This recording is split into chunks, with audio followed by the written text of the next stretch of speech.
Viral nga itong birthday ni Lisa sa August 21 at nag-post nga itong si Lisa sa kanyang social media account na tungkol sa kanyang parating na birthday, no? Na marami siyang sinasabi doon, no? Na hindi naman nagustuhan ng mga napakaraming tao, lalo na sa binabaha. Ngayon naman, binanatan naman ni Harry Roque na talagang sabi niya, baha na sa buong Metro Manila at hindi lang sa Metro Manila, sa buong Pilipinas halos, sa mga ibang lugar, mga probinsya. Pero nagawa pa mag-post ng birthday, no? Okay, wala dito dinipensa niya ni Auntie Claire na naman, no? Imbis na humingi ng sorry, humingi na ano. Alam mo kasi, wala naman talagang kasalanan si FL Lisa kasi hindi naman niya kasalanan magbe-birthday siya, no? Pero yung bilang isa kang public servant o asawa ka ng isang public servant, ganun public servant ka na rin, no? May mga bagay na talaga na pinag-aaralan sa buhay. May ang tawag doon delikadesa.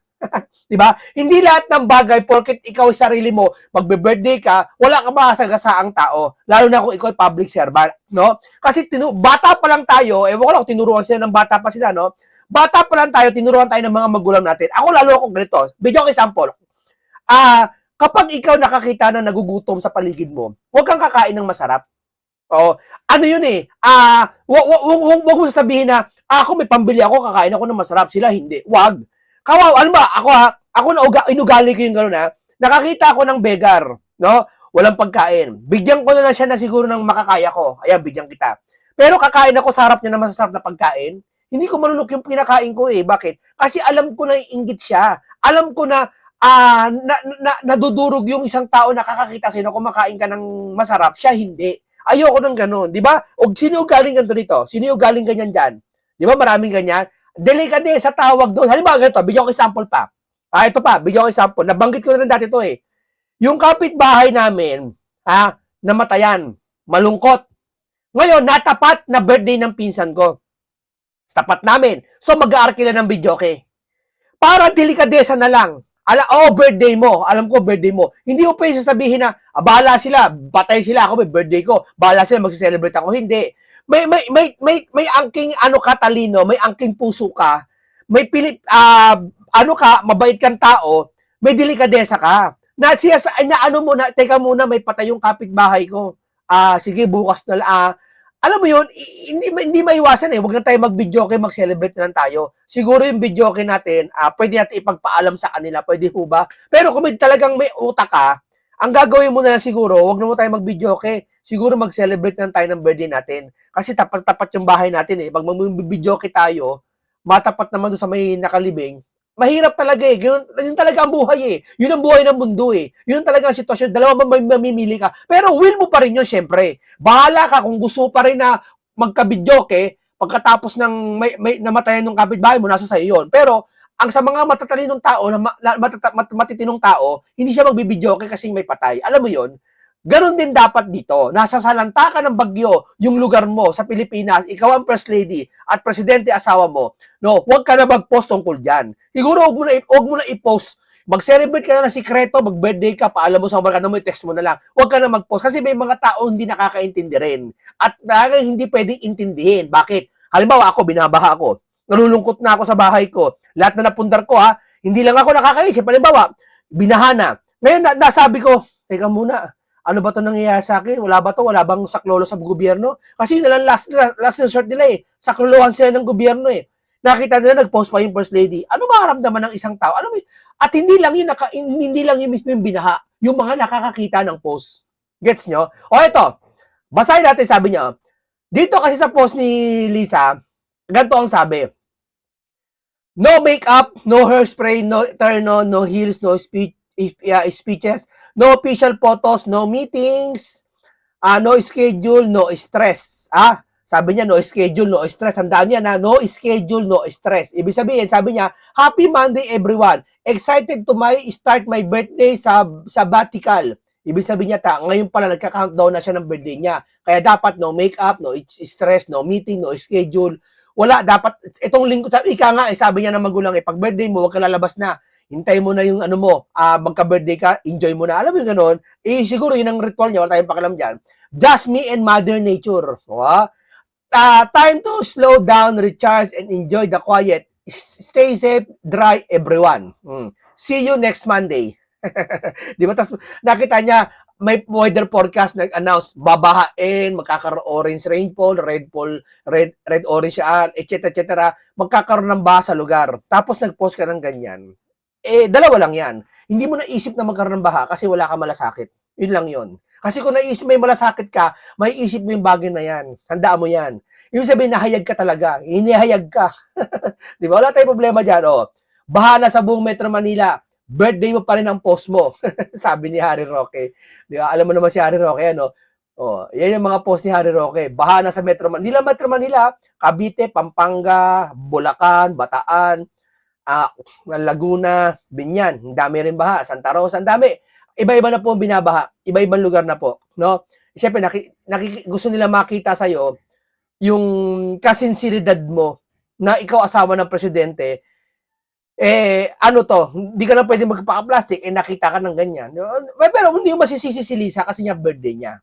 Pero dapat din na pinost para sa akin, no? Yun lang yun. Ito po, painggan naman natin ang reaksyon ni Auntie Claire. At ito pa, ha? Mag-iit ang ulo nyo. Tila dito pinatutunog niya yung mga flood control, mga Duterte na naman na may kasalanan. No? Ito pa, tignan niyo po. No? Talagang never sila nagbanggit ng pangsarili nilang problema, kundi yung mga nakaraang problema. Kaya ka nga naging presidente, para palitan mo yung nakaraan. Kung alam mong palpak yung nakaraan, palitan mo ngayon na mas mahusay. Hindi maninisi ka. Kaya ka nga inupo dyan eh. Hindi para manisi. Na-delay daw yung suspension ng classes dahil nabasa na yung mga anak nila, nalubog na sa baha. Nagkulang po kaya ang ating LGUs? Dito problema dito, late na, nalubog na yung mga estudyante, mga sa government, saka lang magsususpend na ata ng klase. Na parang ganito. Kakataong ito. Sa ating pagkakaalam ay tumatanggap din lang sila ng mga abiso sa kung gaano kalakas o gaano o kailan babagsak ang malakas na ulan. Siguro yun lang po ang ating masasabi dahil kahit naman po ang OCD pati po dito sa Office of the President ay humihingi muna tayo ng mga impormasyon patungkol dyan bago po magbigay ng anunsyo. Hindi yun nga po, maging mga empleyado ng gobyerno na stranded na kahapon, ano po kaya nakikitang solusyon dito ng palasyo? Patuloy pa rin po ang pagmomonitor at anong solusyon di pagmomonitor? Kau naman talaga. Ano ba solusyon? rin po tayo sa nakikita po na Siyempre, minomonitor talaga, ikaw naman, no? Hindi pwede hindi monitor yan. Kahit sino, kahit umalis kayo sa posisyon nyo, imomonitor yan. Yung solusyon nyo, ano ba yung solusyon nyo? Kayo naman, no? mga senyales kung gaano ang ilalakas na pagbagsak ng ulan. At minsan po kausap natin ang pamunuan po ng NIA, si Engineer Eddie Guillen, at meron po silang tool na ginagamit at dadaling ko kayo minsan doon at doon tayo minsan magkakaroon ng press briefing para makita niyo po yung pinaka high-tech nila na monitoring na talaga po tulong sa Hindi ma'am, hindi yan. Ganito yan eh. May mga nahuhuli kasi ganito nangyayari, stranded po. Ang nangyayari pa na stranded, nagkadalubog-lubog sila sa baha. Na-stranded kasi sa school mo, binaha na hanggang leeg, hanggang bewang. Kailan pa makakauwi yung nanay ng estudyante? Ba, yung isang teacher na stranded, na dapat wala ng pasok, binaha hanggang bewang. Wala pa, das ginabi. Hapon na syempre uuwi eh, gabi na. Yung pamilya niya na iwan doon, baha din. Daming ganyan. Malaking perwisyo yung ginawa. Paano masusolusyonan? Hindi naman kayo sinisisi. Solusyon ang hinahanap. Ano sa susunod na gagawin ninyo? Kasi anong nangyayari kadalasan ganyan. No, ako tulad ko, nagtatrabaho pa ako dati sa City Hall. Yung lugar na pinunta ko dati, bahain, no? Ngayon hindi na baha kasi inayos na. Binaha hanggang wala pa naman tuhod. Na-stranded ako, nakauwi ako alas 9 ng gabi. Alas 9. Kasi yung pinahupa pa yung baha, stranded. Yun ha. What if pa kaya dyan, ang baha dyan, umaabot ng 2 araw. So alam mo yun, pati estudyante na stranded. Yun ang solusyon. Yung solusyon. ating mga farmers kasi pati po yung pagbagsak ng ulan ay namomonitor nila. At sila din po ay nakikipag-ugnayan na. Alam mo, ginawa sa city namin, Sa susunod, umaga pa lang, kinabukasan pa lang bago ang bukas, nagsuspend na ng klase, pati ng trabaho. Hindi na pinagsaalang-saalang na uulan ba bukas? Baka lang hindi naman, baka umaraw lang. Hindi na, para sigurado nagsuspend na ng klase. Kasi pinakamahalaga yung unang araw eh. Doon mo malalaman kung talaga yung ulan ay malakas o hindi eh. Di ba? Sa NDRRMC, sa OCD, at sa PSG, sa patungkol dito sa mga pagbagsak ng ulan. Sunod na tanong mula kay Ann Mahina, Soberano, mahina. Bombo Radyo. Yusek, good afternoon. Yusek, may assessment na po ba ang Malacanang kung alin sa mga flood control projects ang hindi naging epektibo lalo na po sa nangyaring malawakang pagbaha kahapon? Ayun nga po, Ayan, may mga hindi ba naging epektibo sa malawakang pagbaha? Hindi lang kahapon, sa mga nakaraan at sa mga darating pa. Alin yun mga proyekto? Sabi ko sa inyo daw, yung kanal na maliit na ganyang kaliit, pag may project ang gobyerno, nilalakihan yan. Ano ba ginagawa ng gobyerno? Bakit di nagawa yan, nagampanan? Bakit baha? Hindi ito kung mas marami mang basura, tandaan nyo kung may mas marami mang basura sa panahon ngayon, mas maraming basura sa panahon dati na Erap at ni Ninoy, ni Aquino, ni Pinoy. Pero hindi naman nagbabaha ng ganito. Bakit nagbabaha ngayon? So, ibig sabihin, hindi lang sa basura. Tama?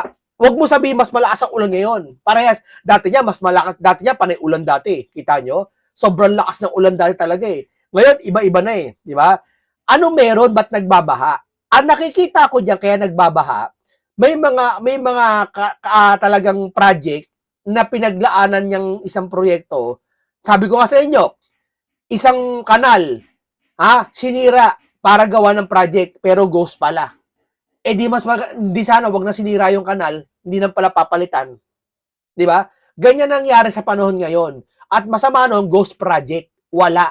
Talagang yung kanal, inapawan. Inapawan yung mga ilog, lahat ng mga lake, umapaw. Walang pansalag sa mga baha. Ayaw nilang aminin sa panahon nyo yan nangyari, hindi sa panahon ng Duterte. ay tanong kanina kay Sec Vince, at yan din po ang hinihingi ko ngayon. Most probably, maibibigay nila sa atin ang mga report na ito or data.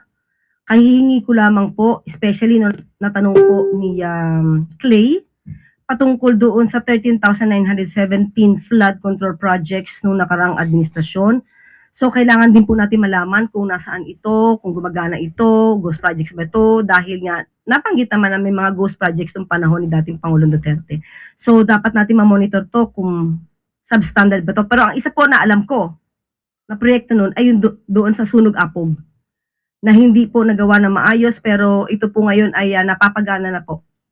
Dahil sa intervention po at sa pagkukumpuni po at pagsasaayos ng pumping station sa Sunog Apog. Isa po yan sa alam ko na proyekto nung nakaraang administrasyon.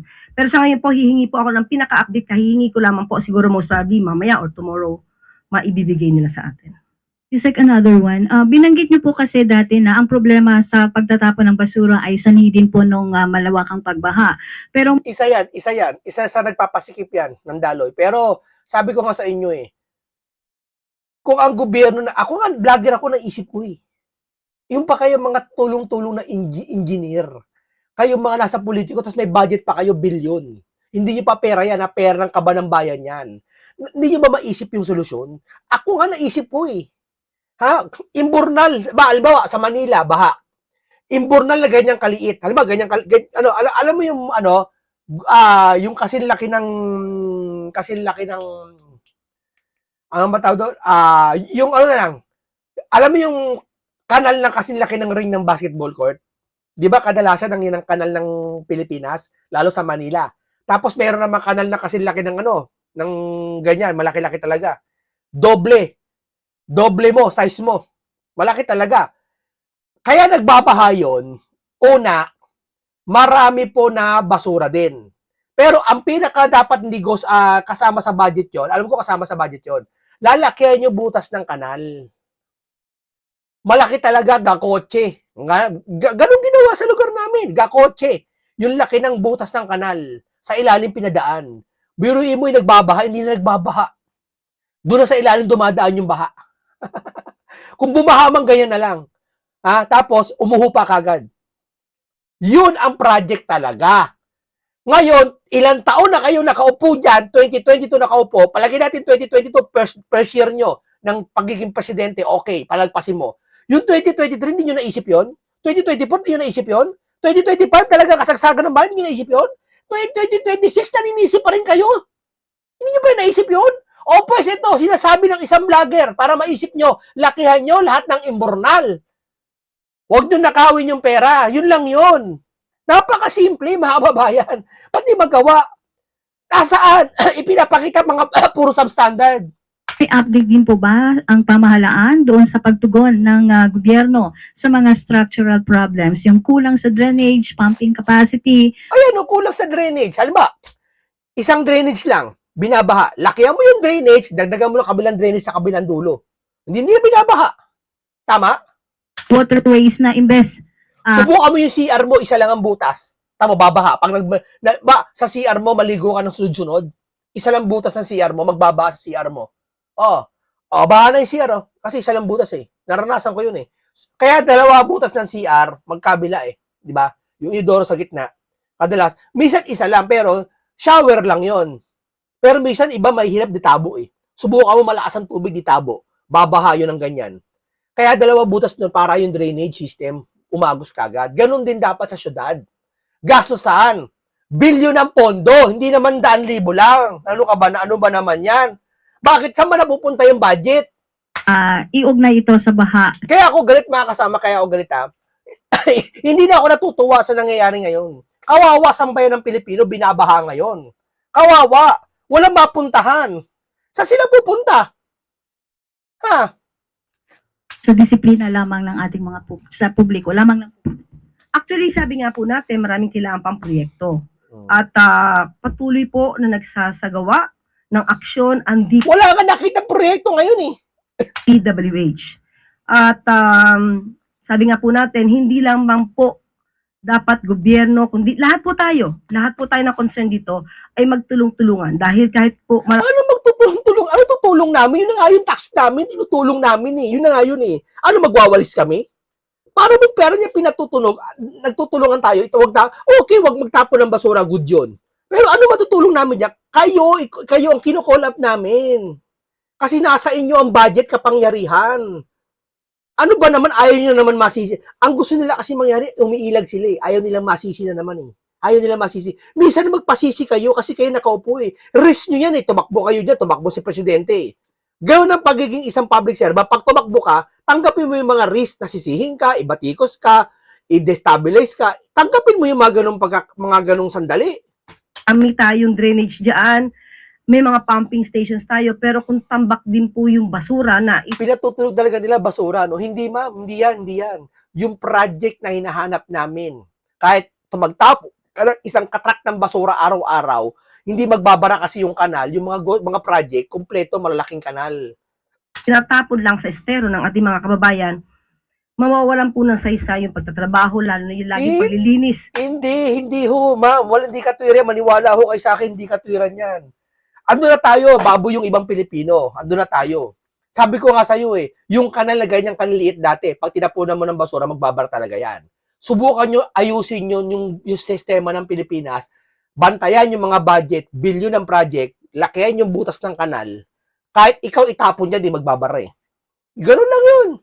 No, ng ating mga ahensya ng gobyerno, especially MMDA at DENR, instead na hindi na yun sana ang tugunan at ibang problema ang tugunan, madodoble, paulit-ulit na lang tayo maglilinis kung hindi natin din pagsasabihan ng ating mga kababayan. Pero Sino pagkasabihan ng kababayan? Sino gampanin yan kami? Gampanin nyo yan.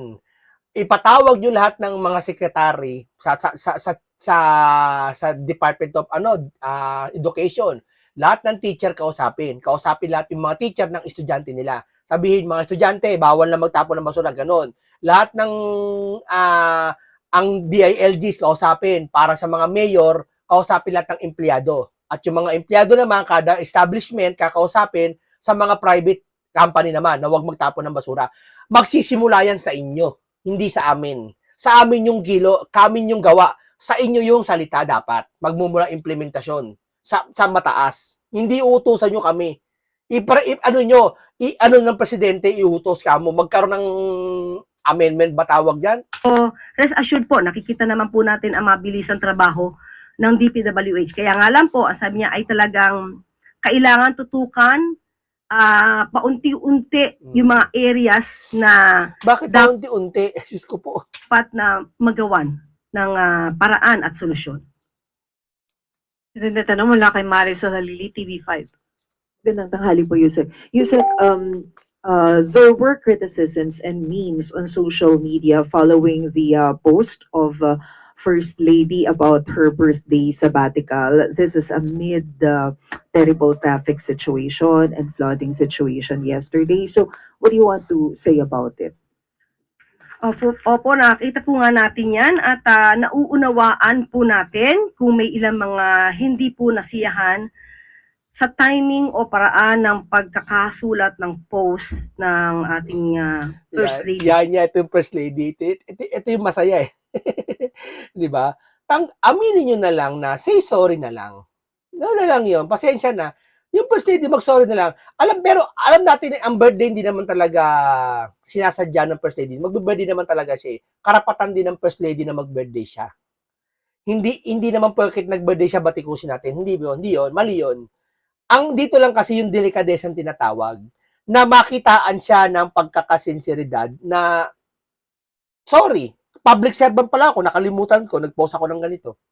Kasi tawag doon iba ka na kasi. Sabi niya ng isang mamamahayag yata yun, pag ikaw mamamahayag ka, iba ka. Pag public servant ka na, iba ka na. Alam mo, ikaw, natural na tao ka, pwede mong pagmumurahin lahat ng gusto mo. Pero pag ikaw public servant ka na, lumugar ka na sa lugar mo. Halimbawa, ganito, maloko ka pag sa labas. Pero pagdating sa hospital, nursing ka, ayusin mo, pagiging nurse mo. Trabaho la, pagdating mo sa eskwela, nagtuturo ka, teacher ka, pagdating mo naman sa labas, magbabasketball ka, iba yung ginagawa mo sa labas, ang ginagawa mo sa trabaho mo. Dapat ganun. Dapat ikaw first lady ka na, gawin mo yung nararapat para sa lahat. Kung nagkamali ka, di sorry, yun na lang yun, kasimple lang yun. May mali ba sa ginawa ni first lady? Hindi mali yung birthday niya, mali yung timing. Diba? Mali.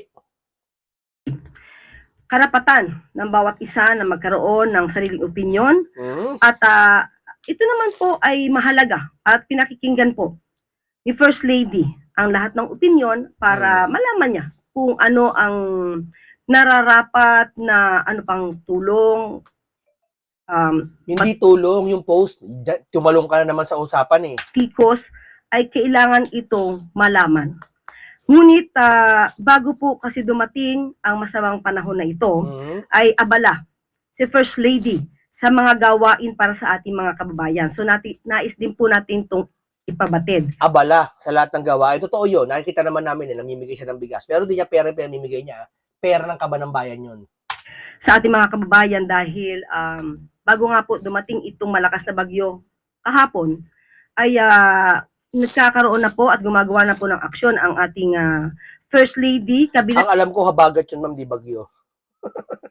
Ayusin nyo, ma'am. Paano wala ho kay sarili nyo? Narito yung pamamahagi ng rice assistance sa mga senior citizen sa Negros Occidental. At may bagyo man o walang bagyo, nakikita po natin ang pagtulong ng ating First Lady. Ma'am, gawain talaga ng First Lady yung kahit sino. Nagkataon lang talaga, walang First Lady si Duterte kasi nga, hindi naman talaga hinaharap yung First Lady. Saka si Pinoy, walang asawa si Pinoy.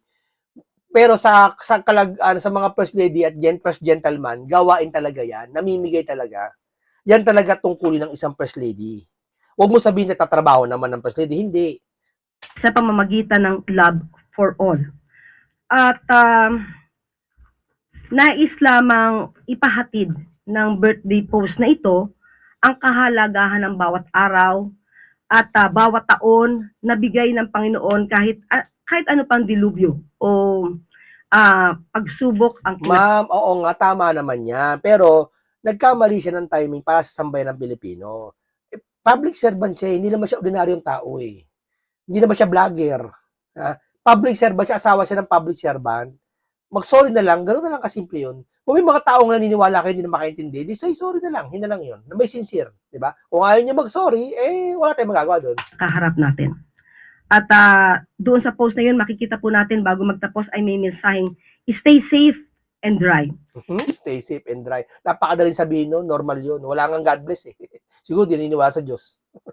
Yun ay simpleng pagpapakita ng pag-aalala para sa ating mga kababayan Hindi ma'am. Sorry, iba yun. Nabasa namin, walang pag-aalala.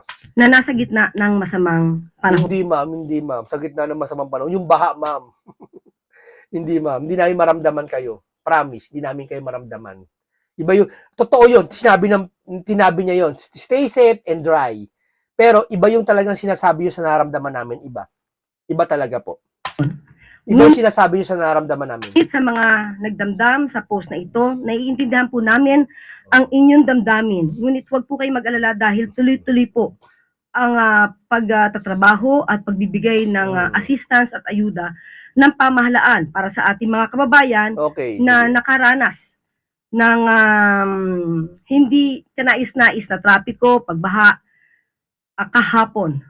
At nais pa rin pong ipaalala ng ating First Lady na ang bawat buhay ay mahalaga, ipagbundi ang bawat araw natin na nasisilayan natin ang biyaya ng may kapal.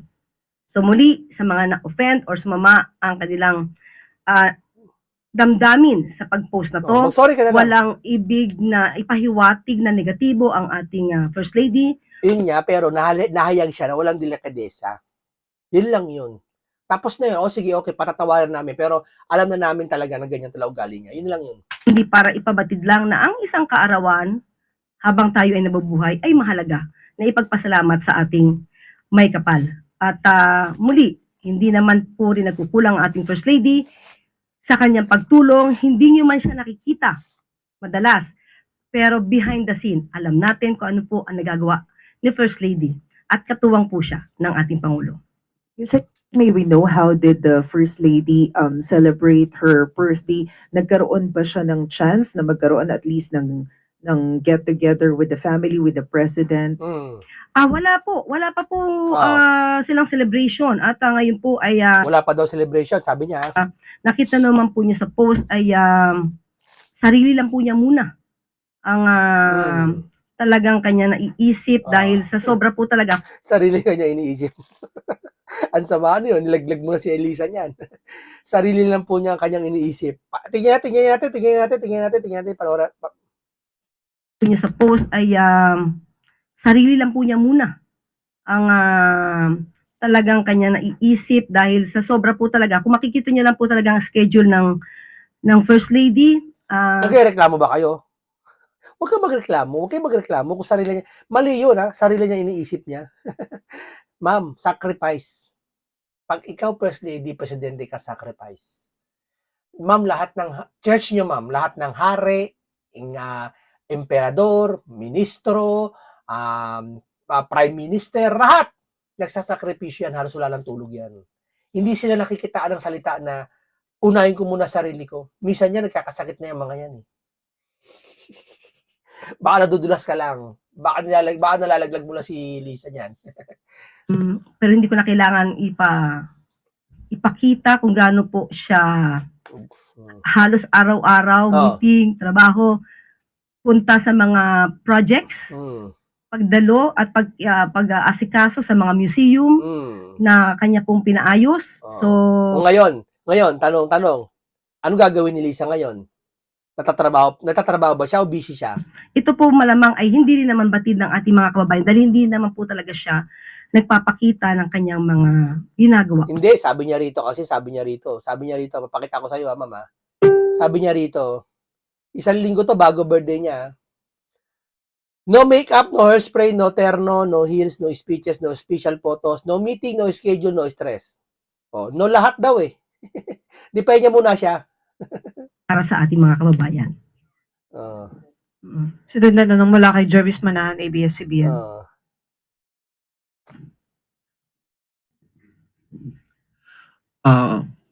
Hello po, Yusek. Aside po dun sa leadership fund na madalas na po nating na-discuss po dito, si former DPWH Secretary Singson ay may ni-reveal tungkol dun sa Convergence and Special Support Program ng DPWH na sinasabi po niya ay nagiging isa pang category ng mga pang-scam sa flood control. Ano po masasabi po ninyo dito?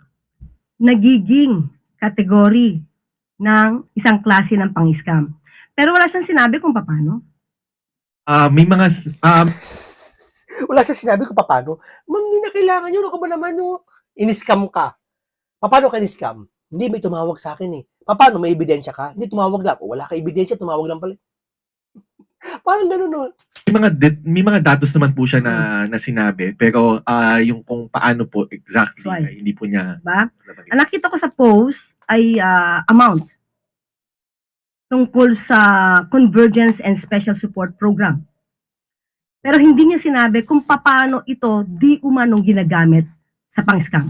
So mas maganda po sana kasi na kapag ka po tayo ay magbibigay ng anumang negatibo na pananalita, Lagi ebidensya naman.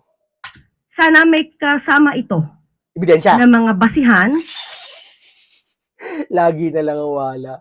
Lagi na lang kayo. Pag sinabi ko ba, etong bahan na to, tahimik lahat kayo, pati congressman, sasabihin nyo naman, asan ang ebidensya ko? Para hindi naman agad natin mailigaw ang ating mga kababayan. Dahil kung yan ang kanyang opinion lamang, pero wala pa siyang hawak ng basihan para sabihin na yung O sige Convergence na, kayo na perfect lahat. Kami na lahat. Lahat na namumuna, kami na may kasalanan. and Special Support Program ay pang-scam, hindi po siya nakakabuti sa proyekto ng gobyerno.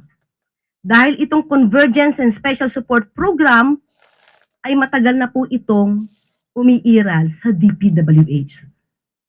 Sa ating Narinig niyo yung di ko napakita ko ba? Nakalimutan ko lang. Huwag dito to kay Abante. Na sinisi niya ang Pangulong Duterte kaya binabaha. Hindi niya sinisisi, hindi niya sinisisi rekta. Ang sinabi ni Auntie Claire, may 13,000 na ghost project ay na proyekto na ginawa noon. Inaalam nila yung mga 13,000 na yon kung may ghost ba o may substandard. Bagay, okay, sige, tama yung ginagawa nyo. Tama yung ginagawa nyo. Ako, pabor ako dyan. Imbestigahan ng Duterte, pero itong kasalukuyan, imbestigahan nyo rin. O, sabay nyo. Kaya hindi nila magawa imbestigahan yung mga Duterte. Alam nyo bakit? Kasi alam ng taong bayan, isasabay yung ngayon eh. Hindi po pwede kasi mag-iimbestiga ka sa nakaraan lang. hindi ka naging presidente para imbestigahan mo yung nakaraan. Naging presidente ka para yung alam mong mali at yung mali man o tama nung nakaraan, ipagpapatuloy mo. Itutuwid mo. Ganun lang yon. Hindi para ikaw ay batikusin mo yung nakaraan. Kaya ka nga naupong bago ngayon eh. Kaya ka nga pinalitan yung presidente kasi palagay natin, hindi effective si Duterte, no? Ikaw effective ka. Dapat ayusin mo. Huwag ka naman easy. Huwag mo nang hanapin sa pamukha sa taong bayan na, eto ako, kasi kaya ako nagkaganito kasi nakaraan ganito eh. Hindi ganon. Ikaw nagsabi, 5,500 flood control na tapos na eh. Na-budgetan sa panahon natin ngayon eh. 2024, binudgetan for 2025. Tama, di ba? O, yung bang budget na yun sa kinuha sa pera ng kaban ng bayan? Kailan ni-release? 2025. Di ba? O, paano naging Duterte yun? Iba yung Duterte, iba yung ngayon. Sabihin mo, yun ang dapat sabihin ninyo. No, okay, maraming salamat kay Auntie Claire. Maraming salamat sa mga nagsalita. No? Kay Harry Roque na binatikos niya ang pagka-birthday ni Lisa. Ulitin ko, walang masama sa naging birthday ni Lisa. Yung timing lang, hindi naman mali talaga totally si Lisa. Hindi siya mali, si First Lady. Nagkataon lang talaga umulan, bumagyo, binaha. Nakuha pang mag-post ng ganun. Maaring dalawa lang yan, di niya naisip, o talagang hindi siya nagmamalasakit. Yun lang yun, no? Okay, hanggang dito lang po, paalam po sa inyong lahat.